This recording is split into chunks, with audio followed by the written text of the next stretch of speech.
సిగ్గుపరే పరిస్థితులు, పరుచులు వచ్చినా కూడా అన్నిట్లో కూడా దేవుడిని ముందుకు తీసుకెళ్తాడు అని నేను నేర్చుకున్నాను. నా బిడ్డలకు కూడా చిన్న వయసు నుంచి నేర్పించడం మొదలు పెట్టాం.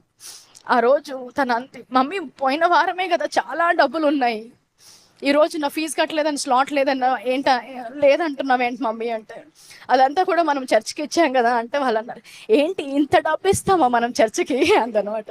ఇంత డబ్బు కాదు, ఎంత డబ్బు ఇవ్వాలన్నా ఇవ్వాల్సిందే.